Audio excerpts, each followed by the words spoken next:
Bienvenue dans les Chats d'Isa, le podcast qui fait pétiller la joie. Partageons ensemble un moment, une tranche de vie, une expérience, une discussion avec des invités créatifs, artistes, acteurs, créateurs d'un présent joyeux, audacieux, ambitieux, sans prétention, des désirs d'âme et de cœur vivant. Les Chats d'Isa pour inspirer, faire écho, éveiller chez vous, chers auditeurs, votre élan créatif pour un présent et un futur au plus près de votre essence. Mon invitée du jour est Nadia Elmanser, coach vocal, chanteuse. Nous allons parler de la voix VOX et de notre voix VOIE. Bonjour Nadia. Bonjour Isabelle. Alors on va plonger avec ton univers, avec l'univers du chant, de la voix. Parce que Nadia, tu accompagnes des artistes, des chanteurs, des slameurs, mais aussi toutes les personnes qui souhaitent prendre la parole au public, à mieux comprendre leur voix, à incarner leurs mots, transmettre des émotions, surmonter les blocages, les peurs qui pourraient nous empêcher de nous exprimer librement. Et tu es aussi, toi, une chanteuse, une artiste. Est-ce qu'il y aurait quelque chose que tu aimerais ajouter à cette présentation? Non, non, non, je pense que c'est non, non, c'est complet. Tout C'est est complet. là. Alors moi, on va dévoiler, hein, je m'entraîne à prendre la parole et à montrer ma voix avec toi. Hein, je suis ta cliente, on peut dire ça comme ça. Et j'avoue que j'ai déjà pris des cours de chant, mais personne ne m'avait jamais expliqué comment ça se passait au niveau de notre corps et au niveau de notre voix. Et ça, je trouve que c'est très intéressant que tu fasses ça. Est-ce que tu le fais systématiquement? Oui. Oui, parce que ça me semble important qu'on comprenne comment fonctionne notre instrument, comment fonctionne notre corps. C'est une machine formidable où chaque chose, chaque élément, chaque organe a une fonction. Et notamment au niveau de la voix, en fait, qui va nous permettre d'avoir une voix plus libre et comprendre un petit peu comment ça se passe, comment son instrument fonctionne, où est-ce qu'on place sa voix dans le résonateur, qu'est-ce qui intervient au niveau du souffle. C'est important parce que ça permet d'abord de gagner en autonomie, de pouvoir réajuster tout seul s'il y a quelque chose qui va venir bloquer sa voix, parce qu'il y a plein d'événements extérieurs qui peuvent venir verrouiller notre voix.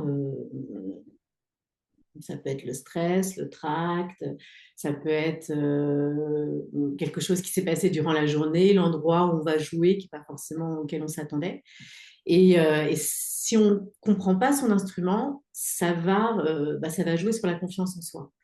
Et moi, pendant des années, j'ai un parcours d'autodidacte au départ. Pendant des années, j'ai chanté comme ça sans avoir aucune connaissance de ma voix. Et donc, c'était un petit peu au petit bonheur la chance quand j'arrivais sur scène et je me disais, bah, j'espère que là, ça va passer. Et parfois, ça passait pas. Et c'est dur, en fait. C'est dur quand on est chanteur parce que c'est très vulnérable. C'est dur quand on est artiste. Et c'est important de comprendre son instrument. Et en plus, notre instrument, c'est quelque chose qui ne se voit pas. C'est quelque chose qui se ressent. C'est des petits muscles qu'on va mettre en action qui vont se ressentir. Mais ouais, ça me semble fondamental. Et moi, quand on m'a fait découvrir ma voix sous cet aspect-là, ça a changé beaucoup de choses, en fait. Je me suis dit, ah oui, ça a élucidé beaucoup de choses. Et je pense que pour moi, la voix restait un mystère. Je ne pensais qu'on ne pouvait pas faire telle ou telle chose. Ou même moi, je me sentais limitée techniquement. Et à partir du moment où j'ai compris que ce n'était pas le cas, qu'on pouvait tous faire énormément de choses avec sa voix, ben ça m'a encore plus motivée pour travailler, puis pour savoir ce que j'allais réellement travailler pour ma voix. Je confirme. Je ne peux que confirmer. Donc, tu nous parles de ta voix et de l'importance d'être en contact avec sa voix. Est-ce que dans cette voix, il y a une connaissance de soi aussi, au-delà de la voix? Complètement. Complètement. Travailler sur sa voix, c'est travailler sur soi, en fait. C'est aller à la rencontre de soi.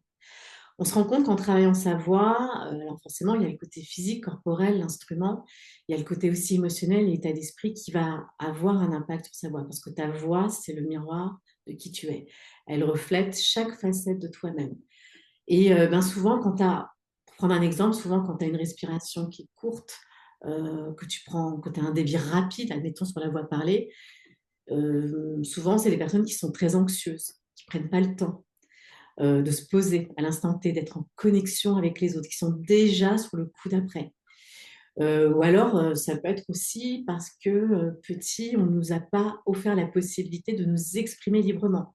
Donc, on va avoir du mal à prendre sa place, à se sentir légitime dans l'expression de sa voix. D'où le lien avec ce que tu dis, la confiance en soi. Exactement. Ouais. Qui qu'on soit finalement, c'est-à-dire on n'est pas obligé de vouloir faire ce métier d'artiste, de chanteur ou même de professionnel dans le sens où orateur, mais personnellement, ça serait intéressant de faire ce travail sur sa voix. Enfin, ce travail, cette connaissance, hein, cette connaissance. Est-ce que Tu tu sais, as des gens souvent, qui viennent à toi justement pour dire, bah, moi, je veux en savoir plus sur ma voix? oui, alors ça dépend. Souvent, oui, c'est ça, c'est comprendre un petit peu comment ça fonctionne, comprendre pourquoi ça bloque, surtout.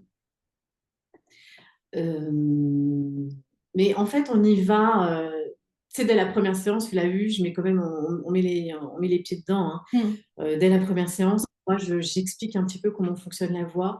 Et là, c'est plein de prises de conscience qui vont émerger hmm. selon, voilà, selon ce qu'on a vécu, selon notre personnalité. Et là, on se rend compte de la façon dont on respire, la façon dont on se tient, la façon dont on va venir faire résonner sa voix à l'intérieur de ces résonateurs.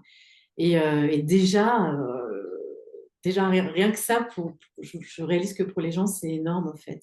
De pouvoir mettre des mots sur des problématiques qu'ils pouvaient rencontrer, de pouvoir se dire, tiens, c'est possible de déverrouiller tout ça. Oui, parce que franchement, moi, au début, je pensais que la voix, c'était que les cordes vocales. Non, mais Exactement, c'est ouais. bah, par mes connaissances, hein, par mes connaissances. Et oui, oui, complètement. Mais tu sais qu'il y a même des gens qui pensent qu'on a deux cordes vocales. Et j'ai parfois eu des clients qui me disaient, ah, mais on n'en a pas cinq, six. Je trouve ça Ah mignon. oui, ils pensent qu'on est comme un instrument, comme une guitare ou comme une basse. Mais effectivement, il n'y a pas que ça qui intervient. Il y a les cordes vocales, effectivement, qui vont s'accoler, qui vont vibrer, qui vont créer une fréquence. Et cette fréquence, avant en fait que les cordes vocales vibrent, c'est l'air qui va rentrer à l'intérieur et ensuite l'air qui va ressortir par notre larynx. Dans notre larynx, on a nos cordes vocales, c'est un petit peu notre boîte vocale. Le larynx, c'est ce qu'on appelle la pomme d'Adam. C'est ce qui va être beaucoup plus proéminent chez les hommes, parce qu'à la puberté, ça va tripler de volume et ça va descendre un petit peu plus. C'est pour ça qu'ils vont avoir une voix plus grave. Et puis après, il y a aussi tout cet aspect caisse de résonance et puis la manière dont on va se tenir et l'intention aussi. Ça va être très important aussi dans la voix, la manière dont on va moduler, la manière dont on va phraser, la manière dont on va poser des silences, le débit, la manière dont on va varier aussi les rythmes. Tout ça, ça va constituer ton identité vocale. Hmm. Quelle est ton actualité à toi avec ta voix en ce moment, Nadia? Est-ce que tu as envie de nous partager? C'est encore secret? Écoute, pour l'instant, il y a une actualité sur un projet théâtral auquel je, je collabore depuis quelques temps. On va jouer au théâtre de Levallois au mois d'avril. La première semaine, on a 3 dates. On est très contents. Et là, j'interviens en tant que chanteuse. J'accompagne une comédienne qui s'appelle Sarah Kudlansky. Et du coup, moi, j'interviens en tant que chanteuse où j'ai aussi coécrit des chansons. Et il y a une danseuse et on est comme ces extensions en fait de son inconscient. Et le titre est Un jour j'épouserai Marc Ruffalo. C'est l'histoire d'une femme qui, à un moment donné, s'interroge sur sa relation avec son couple. Et c'est très, très beau. Il y a des moments d'émotions intenses et comme des moments qui sont très burlesques, très drôles. Et c'est, moi, je trouve en soi une vraie réconciliation entre les hommes et les femmes, en fait, tu vois, sur cette difficulté quand même à tenir dans la durée et ce constat, voilà, qu'elle fait. Donc, il y a ce projet-là qui me tient beaucoup à cœur. Et là, en ce moment, je suis sur la création de nouvelles chansons. C'est encore tout jeune. Il y a les collaborations féminines aussi qui sont là, avec des autrices certaines chansons que j'ai écrites toute seule. Et puis, écoute, on verra. C'est encore un petit peu jeune, mais j'espère d'ici la fin de l'année pouvoir au moins faire écouter un voire deux morceaux. Ouais. Ah, génial. Et justement, la voix permet de donner, de transmettre nos messages, permet de transmettre des messages. Et c'est ce qui te tient à cœur, là, dans ce réconciliation féminin-masculin. J'ai le sentiment que tu n'es pas qu'une coach vocale, que tu es aussi impliquée dans l'expansion de soi, dans le... Alors, je n'ai pas envie d'employer le mot développement de soi, mais dans une prise de conscience avec cet outil qui est la voix. Exactement, exactement. Oui, oui, puis c'est aussi ce dont moi aussi j'ai pris conscience à travers mon parcours sur la voie. Moi, j'ai rencontré beaucoup de difficultés hein, à travers le développement de ma voix et au bout d'un moment, je me suis aussi rendu compte que c'était beaucoup lié à mon état d'esprit en fait. Mm. J'avais pas forcément le bon état d'esprit pour pouvoir développer librement ma voix et puis mon art finalement aussi hein, à travers ma voix.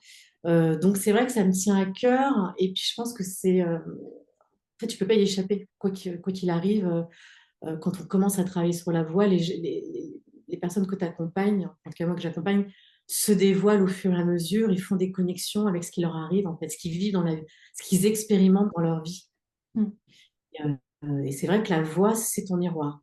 Donc, s'il y a Oui. quelque chose qui est bancal au niveau de l'émotionnel, au niveau de l'état d'esprit, au niveau du corps, on va l'entendre dans ta voix. C'est vrai.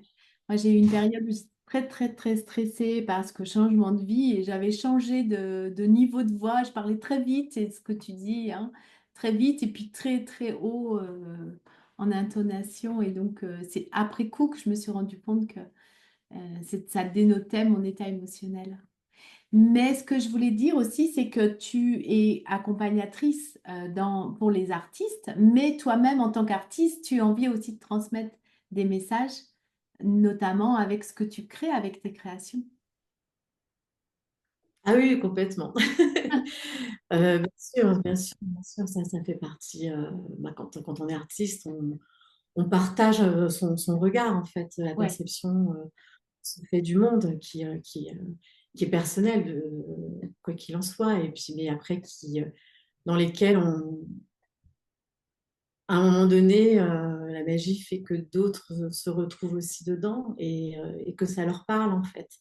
Donc, c'est ce qui fait la magie d'une chanson, c'est qu'à un moment donné, on vienne te voir et on te dise, ben voilà, cette chanson parle de mon histoire aussi et finalement, les gens vont se la réapproprier et puis en créer une autre interprétation, une autre histoire qui correspond pas forcément à la tienne, mais c'est pas grave en soi, en fait. L'important, c'est qu'on se retrouve là-dedans et que ça nous fasse du bien à chacun et que ça vienne être comme un baume pour le cœur, que ça vienne nous masser nourrissant. intérieurement. Ouais, ouais.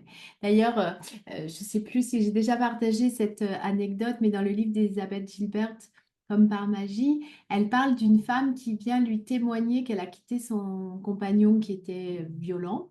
Et grâce à son livre ou au film, et en fait, elle dit, je n'ai jamais parlé de cela dans mon ouvrage, mais c'est l'interprétation que la lectrice ou que la personne qui est allée au cinéma en a fait.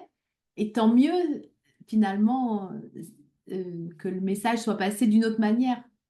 Elle a pris conscience. Ouais, C'est intéressant de voir comment, quand une fois tu as mis ton œuvre dans le monde, elle t'appartient plus et que chacun va l'interpréter finalement à sa façon. exactement, exactement. Et je pense que tu dois déjà probablement, toi, ressentir ça aussi à travers ce que tu Pas écris en ce encore, moment. mais je vois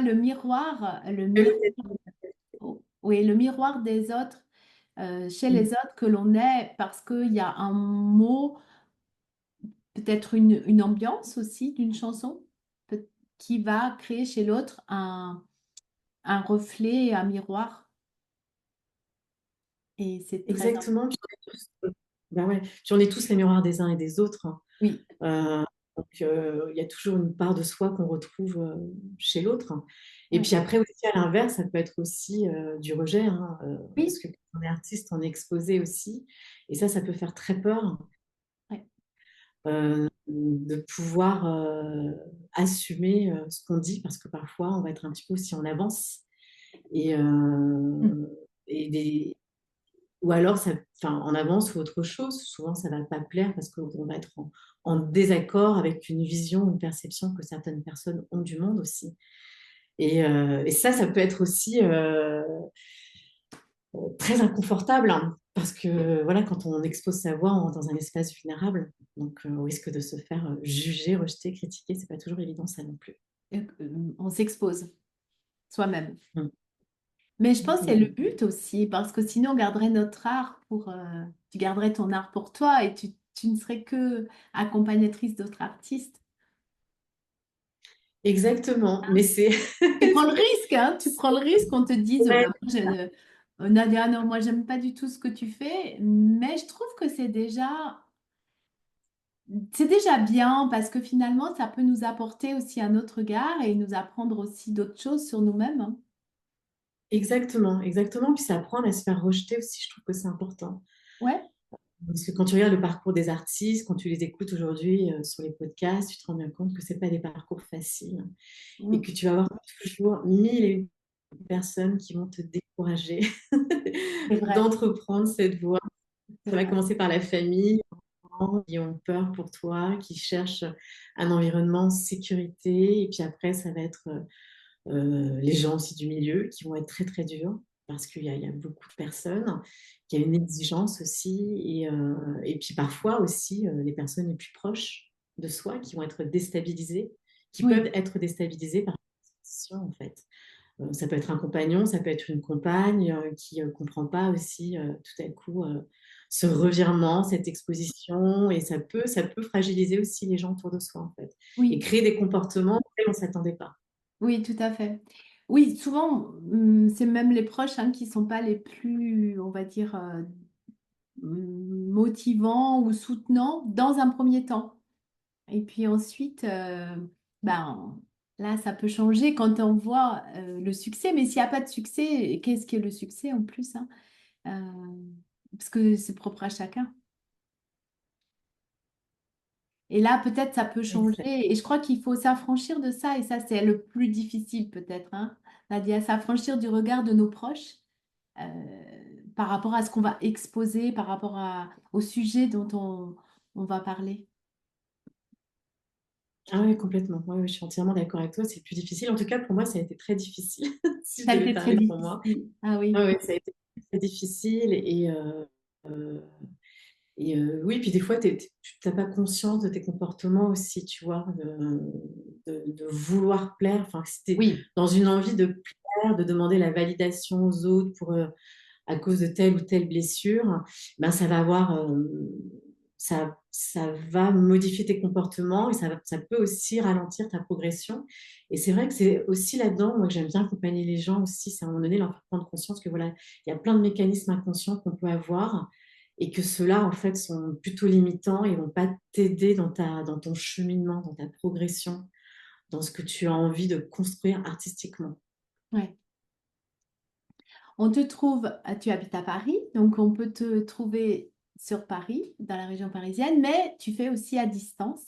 C'est ce que nous, on fait toutes les deux, on est à distance et ça fonctionne bien, hein. On peut parler de ça aussi, Nadia, de se Bien faire sûr. coacher à distance, parce que c'est pas une évidence, je trouve, hein, pour un coach vocal de se faire accompagner à distance. C'est vrai que c'est pas évident, mais ça demande du coup un peu plus de ressources, de créativité. Tu vois, il y a WhatsApp aussi, moi, que je trouve très bien. C'est ce qu'on fait un peu. Je t'envoie Ouais. des exercices, tu me renvoies tes retours vocaux. Ça me permet aussi d'évaluer ce que tu fais. Euh, c'est deux façons de faire différentes. C'est vrai que si je vais avoir quelqu'un en présentiel, je vais pouvoir le toucher. Je vais pouvoir avoir un contact physique. Mm. Là, je vais te demander à la personne de pouvoir Oui. poser ses mains pour s'assurer qu'il y a du mouvement quelque Mm. part, tu vois. Donc, il y a des gens pour qui ça va être pas du tout possible de travailler de cette façon-là. Puis on a d'autres pour qui c'est pas problématique ou ça va être une expérience en soi. Mais bon, je pense faut réfléchir, s'adapter. C'est pour ça que moi j'ai fait aussi le guide complet où je me suis dit, ben, tiens, à l'intérieur de ce guide, il va y avoir d'autres exercices qu'on peut re-regarder à sa guise. Mais ouais, c'est différent, mais bon, l'oreille, c'est une autre écoute en fait. Et je pense qu'au bout d'un moment, on commence à se faire aussi à cette écoute avec cette interface en fait. Mon oreille, ça a commencé à s'habituer à l'interface de l'ordinateur en fait, à comprendre que à entendre quand c'est placé, quand c'est pas placé, au niveau des fréquences aussi. Ouais. Euh, J'avais une question par rapport aux artistes que tu accompagnes. Il n'y a pas de... Pour toi, tu te sépares bien ton artiste à toi, ta part d'artiste et les artistes que tu accompagnes. Comment tu fais pour jongler entre ces deux parts de toi? C'est une bonne question. Bah, en fait, en tant que pédagogue, en tant qu'accompagnant, tu te dois en fait de Eh oui. séparer les deux. Il faut rester le plus objectif possible, c'est-à-dire le plus à l'écoute de la personne que tu as en face de toi et savoir ce qu'elle veut, où est-ce qu'elle en est aujourd'hui, où est-ce qu'elle veut aller là Oui. prochainement. Quelles sont déjà les ressources et les cartes qu'elle a. Moi, j'aime bien qu'on se dise déjà qu'est-ce qu'on fait avec ce qu'on a, parce qu'on a déjà des cartes à jouer, on a Oui. déjà des atouts. Et puis, bien cerner son univers, quels sont ses goûts musicaux, vocalement, qu'est-ce qu'elle aime aussi, c'est intéressant parce que ça permet de savoir un petit peu quelles sont ses influences, parce Mm. on est influencé Mm. de tout ça en tant qu'artiste. Et voilà, c'est une feuille de route à laquelle il faut se tenir. Après, ça n'empêche pas que, et là je précise toujours, hein, je peux, enfin, moi je vais quand même, ça n'empêche pas de proposer d'autres choses, hein, où je vais dire, tiens, pendant la séance, je vais avoir pensé à tel ou tel artiste, et puis je vais te proposer une écoute ou pas, je vais me dire peut-être que ça pourrait être intéressant, ça pourrait nourrir, ou des fois ça peut être aussi beaucoup à l'opposé, mais ça, c'est une façon d'ouvrir encore une autre porte, une autre fenêtre, et d'ouvrir sa curiosité, de se nourrir, de prendre un peu de nourriture. Moi, je sais que j'écoute beaucoup de choses, je suis très éclectique.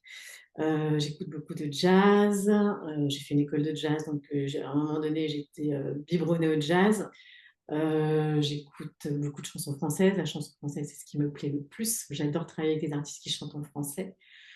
J'écoute beaucoup de musique indépendante, pop indépendante qui ne sont pas forcément très connues, mais j'aime bien les scènes indépendantes, tout ce qui est un peu pop, rock, anglais, américain. Voilà. Et puis j'adore effectivement la musique africaine. Tu vois, enfin, voilà, il y a tous ces mélanges-là. Il y a aussi mes racines orientales qui viennent. Je trouve en plus que la scène orientale s'est vraiment ouverte ces dernières années. C'est beaucoup plus moderne. Il y a plein de choses comme ça nouvelles. Donc, ben, c'est un subtil équilibre à trouver. C'est pas toujours facile parce qu'il y a des fois des choses comme ça qui viennent, hein, où tu te dis, voilà, là, il faut que je m'abstienne. Ou alors, parfois, je peux aussi le dire, écoute, là, ça va pas être très objectif, c'est subjectif. Oui. Moi, je pense que ça serait intéressant de le faire comme ça. On écoute, qu'est-ce que tu en penses? Est-ce que c'est aligné avec ce que tu fais, avec ce que tu crois, avec ce que tu penses, avec ce que vers où tu veux aller, quoi. Est-ce que tu as beaucoup de chanteurs qui viennent vers toi? Alors, on parle du chant, après, on parlera des gens qui veulent travailler leur voix pour faire des discours, et c'est un autre sujet. De chanteurs qui créent leurs propres chansons et qui se lancent dans une carrière artistique. Oui, j'en ai. T'en as- Oui, ça s'appelle les artistes en devenir et j'adore ces profils parce que souvent, c'est des profils autodidactes, en fait, qui font déjà Oui. beaucoup de choses tout seuls et qui ont un talent pour l'écriture, comme Mhm. toi, Ah, merci. qui arrivent déjà avec des idées qui sont très intuitifs aussi. Et j'adore parce que il y a quelque chose, je trouve, chez eux euh, laquelle il faut faire très attention, qui est précieux. C'est-à-dire que ils ont déjà une créativité qui est très florissante, qui est très intuitive, très spontanée. Ils ne se posent pas beaucoup de questions.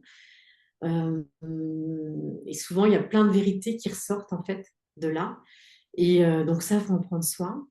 Et puis après, voilà, souvent ils viennent me voir parce que bah, ils savent pas poser leur voix, ils sont pas très confiants dans la manière dont ils pourraient maîtriser un petit peu plus leur voix.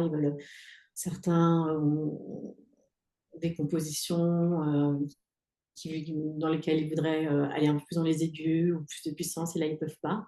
Donc il Mm. peut y avoir ce cas-là. Ou alors aussi, ce qui peut être intéressant, c'est des artistes souvent qui vont travailler dans leur zone de confort. Et là, moi, je vais détecter ça et je vais leur dire, bah, tiens, ça serait intéressant de travailler ce morceau-là parce que ça va probablement t'ouvrir un autre champ auquel tu n'avais pas pensé et ça va venir nourrir ta voix. Peut-être pas pour aujourd'hui, mais ça se trouve, dans quelques mois, tu vas peut-être créer un autre morceau Mm. qui va du coup enrichir ton répertoire ou pas, ou tu vas dire, bah non, c'est pas du tout mon C'est style et pas moi, je pour moi. reste là-dedans. Enfin, voilà, Ça c'est me ce fait, qui décide. Hein. ça me fait penser, tu sais, on conseille par exemple aux gens qui veulent courir et bien, de faire un autre sport pour se renforcer sur des choses, renforcer d'autres muscles ou euh, se renforcer de manière différente que dans le sport dans lequel ils pratiquent. Pour venir comme Exact- compléter ou donner un nouveau goût, en fait, tester quelque chose de nouveau. Les gens... exactement, exactement. Ah, pardon, je t'ai coupé, Nadia. Non, non, non, non, je veux dire que c'est toujours intéressant de travailler même des fois d'autres styles un peu Oui, différents du sien, qui sont éloignés du sien, parce que ça va. Des fois, ça stabilise même les voix, tu vois. Ça permet de renforcer la maîtrise de sa voix et de prendre confiance à un endroit auquel on ne croyait pas forcément, en fait. De se découvrir encore. ouais, je comprends. Oui, parce qu'on oublie, en fait, et puis on est dans le morceau et on va oublier ce qu'on a l'habitude de faire et on va s'autoriser des nouvelles voix. C'est le cas de le dire. On parlait des gens qui veulent donc juste s'exprimer pour un discours, parce qu'on doit prendre la parole en public. Est-ce que tu as ce type de personnes qui viennent, des gens qui ont un discours à faire et puis qui sont très stressés avec ça et qui se disent, ben, il faut que je stabilise ma voix, il faut que je me forme un peu là-dessus? Oui, bah oui, oui. Sur la voix parlée, sur la prise de parole en public, oui. J'ai beaucoup de personnes qui viennent me voir parce elles ont une voix souvent qui ne résonne pas assez, qui ne porte Mm. pas. Et donc, il ne vient pas en connexion facilement avec un petit peu tout le temps sur la même note. C'est des voix qui ont parfois aussi des débits très rapides. Hein. Ouais, Donc souvent, c'est des gens qui sont un peu inhibés, euh, pour qui c'est pas naturel de prendre la parole devant tout le monde. Et en soi, c'est normal parce qu'en France, c'est pas quelque chose qu'on nous apprend dès notre plus jeune âge, sauf si tu as fait du théâtre, tu vois. Souvent, les oui. gens qui ont fait du théâtre, étant plus jeunes, ont beaucoup plus d'aisance à se retrouver face à un public. Et c'est dommage, voilà. D'ailleurs, c'est dommage qu'on ne travaille pas ça dès le collège, tu vois, ou même dès l'école primaire. On n'apprend pas aux jeunes à prendre la parole face à un public, à utiliser la voix, à moduler, à créer du suspense, à créer du contraste, des nuances. Et oui, j'ai pas mal de gens qui viennent me voir là-dessus. Donc ça, c'est beaucoup des gens qui travaillent en entreprise, des personnes aussi qui veulent créer des podcasts. Ouais. Ça, j'ai eu pas mal de ce côté-là. Qui veulent du coup créer une intimité, une connexion un petit peu plus profonde avec les autres à travers leur voix. Avec le Et public. puis, après, je peux avoir aussi des journalistes aussi qui viennent me voir, qui sont euh, pas en sécurité avec leur voix, qui vont se poser parfois un certain nombre de questions alors que leur voix n'a aucun problème, qu'il se dégage déjà quelque chose au niveau de leur voix, tu vois, c'est marrant, mais qui vont rencontrer des inconforts et du coup, on va rétablir une meilleure coordination vocale.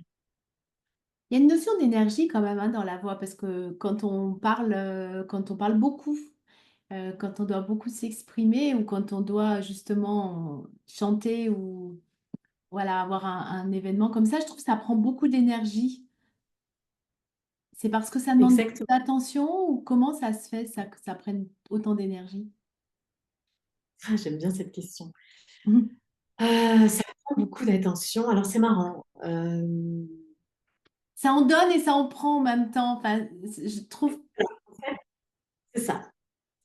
En fait, l'idéal, c'est d'arriver à rentrer dans quelque chose qui tourne entre le Oui, public et soi. oui, Donc, à ce moment-là, tu n'es pas du tout en perte d'énergie. Au contraire, ça va Oui, monter, oui, monter, monter, monter. Quand ça te prend beaucoup d'énergie, ça veut dire qu'il y a peut-être un public qui n'est pas assez à l'écoute. Ou oui, toi qui n'es pas assez à l'aise et qui n'est pas connecté avec eux. oui, oui, Tu oui, je vois. comprends. Après, on peut dire que ça prend beaucoup de l'énergie parce que quand tu es là, tu es entièrement là. Ouais. Tu peux pas être à moitié là. Oui, Tu es dans une c'est-à-dire, écoute, par exemple, je disais, ça prend beaucoup en tant que chanteur, tu es d'énergie dans une... au bout de plusieurs heures, tu vois, quand ça fait déjà un moment que tu es en train de parler ou de chanter. Enfin, j'ai jamais eu le cas pour le chant, mais de parler, c'est au bout d'un moment, on a l'énergie qui tombe parce que justement, donc je t'ai coupé. On est présent, c'est ça, on est très présent à ce qu'on dit. Exactement, exactement. Mais c'est intéressant ce que tu dis, bien sûr. Alors après, en fait, cette perte d'énergie, où est-ce qu'elle se situe? Est-ce qu'elle se situe parce que peut-être que quand tu parles beaucoup, ou tu donnes une conférence, ou tu donnes une formation à un public, enfin, que tu transmets une formation, ou un séminaire, tu vois, un Oui, séminaire, c'est très long, par exemple. oui, Ça, évidemment que ça va prendre beaucoup d'énergie parce que tu es constamment en train de, de tenir les autres au même niveau d'énergie.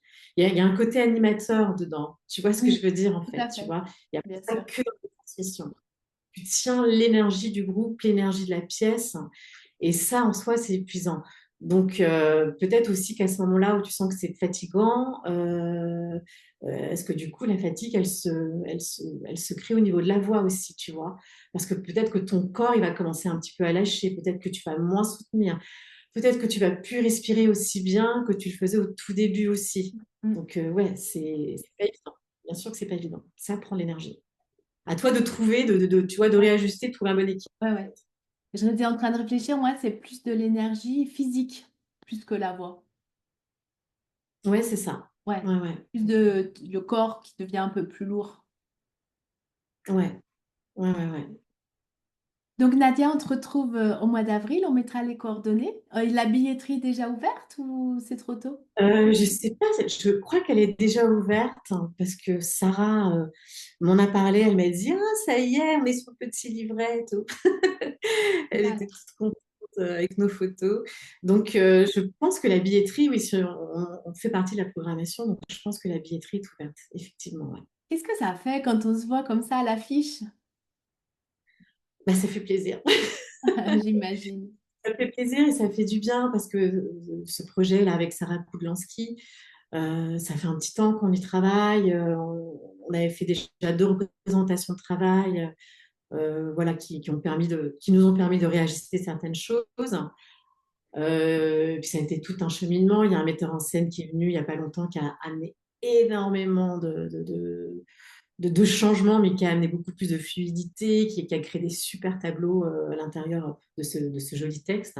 Donc, ben, on est content parce qu'on se dit, ben, je n'ai pas travaillé pour rien. Ça fait plaisir. Voilà.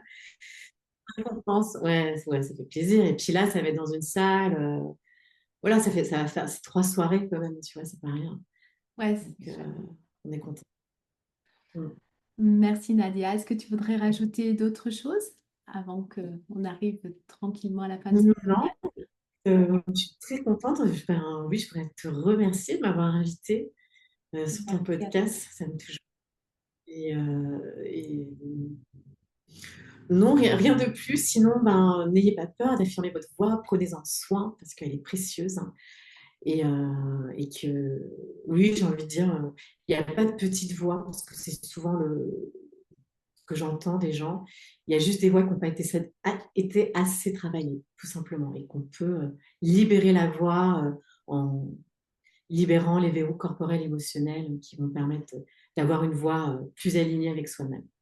Oui, parce que on peut peut-être penser que la voix, c'est une question de puissance, si je peux me permettre de rajouter ça. Je suis pas spécialiste, mais il y a des chanteurs qui ont eu du succès et ils ont pas, enfin, on pourrait dire ils n'ont pas de voix. Je ne vais pas Exactement. citer personne, mais Exactement. des gens qui pratiquement presque parlent en fait, hein, et qui ont des textes puissants et qui sont très reconnus, hein.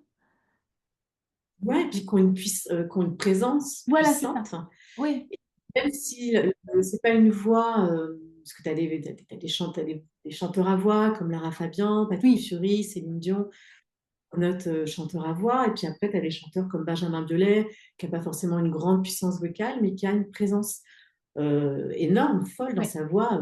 Il a des graphes qui sont très beaux, des textes et des compositions qui sont très belles, tu vois. Voilà, tu as plein de chanteurs comme ça. Gainsbourg, pareil, c'est pas une grande voix, mais il a amené quelque chose, tu vois. On se souvient de Gainsbourg, ses textes, la manière dont il phrasait aussi. Donc, effectivement, il n'y a pas en fait, il n'y a pas une façon d'être un chanteur. Et ça, c'est important. Il n'y a pas une façon de slammer, il n'y a pas une façon même d'être un orateur. Ce qui est important, c'est d'être le plus aligné avec soi. Et c'est ça le plus difficile, en fait, au départ. C'est d'accepter qui on est et pouvoir se montrer tel qu'on est. En fait, la voix est belle à partir du moment où on accepte d'être qui on est, tout simplement, d'assumer toutes les... Tu as raison. Merci beaucoup pour cette entrevue, Nadia. Je te souhaite une belle après-midi. Merci aussi. J'espère que cet épisode vous a plu. Retrouvez toutes mes actualités sur www.coach-isabelleleroy.fr.